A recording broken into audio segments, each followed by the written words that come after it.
Sorry about that. Kyler, I was curious, what was your first impression of Tony Grimes when he got to campus and obviously reclassifying and coming in as a high school kid to play? Well, I definitely thought it was brave of him. I mean, coming straight out of high school, into something like this, it could definitely be overwhelming. So I definitely commend him on that.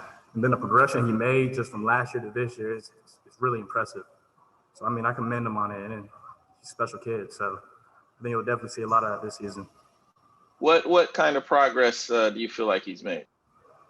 He definitely came in raw. You could tell he was straight out of high school. But, I mean, when I said the progression was so quick, the last 2 games of the season, he balled out. So definitely from a skill set standpoint, you see growth there. And then just like learning the plays, he's a whole lot more confident out on the field now. And since I don't see any hands raised. Okay. So Kyler, I also wanted to ask you, coming from being in the program at Clemson and then coming to Carolina, what kind of comparisons, what kind of similarities do you see in terms of the culture that Coach Brown is building now here in Chapel Hill? You're definitely looking at players take the next step. It's becoming more of a player-led team. Players more driven. We know the potential we have with this team. So, I mean, everyone's holding each other accountable. That's one thing that we definitely stressed at Clemson was accountability, holding each other accountable. So people here are definitely starting to do that now. It's looking more like a player-led, player-driven team. Thanks. Jacob and Alyssa. Hey, Kyler, can you kind of walk us through your offseason grind, kind of what you were doing this offseason, what various or specific aspects of your game you were trying to kind of improve the most? Can you just kind of walk us through that real quick? Oh, yeah, definitely. It was definitely getting in the playroom or in the meeting room with defensive coaches and definitely getting the playbook down so I could definitely be on the field and to be able to move a whole lot faster. So it's not a lot of thinking out on the field. It's just more of a react. And after that, it was being able to just get out of my cuts quicker, learning X's and O's and kind of anticipating things.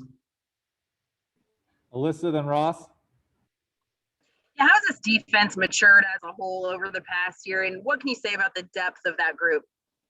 Oh my gosh, the depth is there for sure. You definitely see maturity out of the group. Like I said, it's become more of a player-driven team. We're holding each other accountable. So yeah, I see a special group out of the players we have now. I see the potential. I definitely think wouldn't be one of the top-tier team, one of the teams with the potential to go to the national championship this year.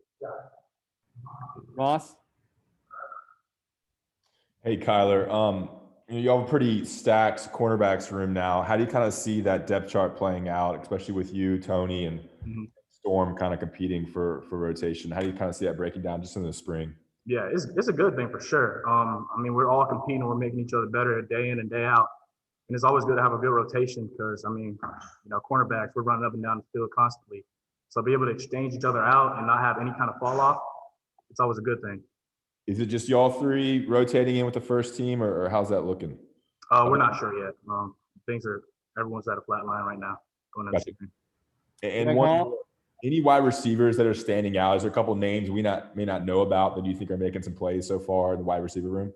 Oh yeah, Antoine Green, I got to give to him. I mean, he's always working me, giving me good looks off the line. And then Justin Olsen, he's somebody that you probably don't hear a lot about, but he'll put his body on the line to catch a ball, and I salute him for that. Thanks. Greg Hall. Kyler, kind of working off of that question regarding the receivers, I was going to ask, what's the difference dynamic wise as far as covering Diami and Daz and those guys last year, moving on to Chaffrey and Josh Downs so far this spring? I mean, you don't see any fall off. I wouldn't say a fall off, but you just see where those players have definitely been in the program for a while, so they're a little more savvy. They know what to expect, just based off the amount of playing time that they probably have had in the past.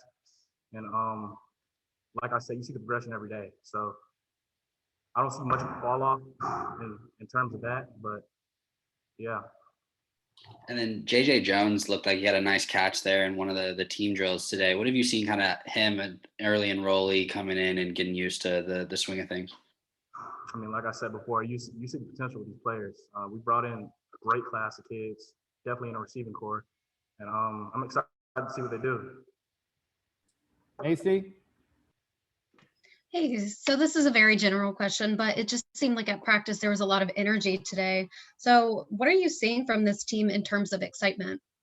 Oh man, we were excited to get out here today and put pads on. I mean, we've been talking about it ever since the season ended last year. So just being able to come out for the first time, put pads on, and actually be able to connect and build a little bit, we were all looking forward to it. Jacob. Hey, Kyler, kind of staying on that, I noticed in the 1v1s today between you guys from the corners and the wide receivers that the energy there was pretty crazy. A lot of trash talking, a lot of kind of going back and forth. Can you just kind of talk us through what that's like and kind of just the chip on y'all shoulder that you guys kind of play with when you go up against each other? Yeah, from last season to this season, both sides of the ball are definitely coming out more confidence. So, I mean, there's definitely going to be chippiness in between. And one-on-ones are a drill we always take pride in. We talk about one-on-ones in the morning. We talk about, what we're going to do to each other. And it's super competitive. So I love one-on-ones.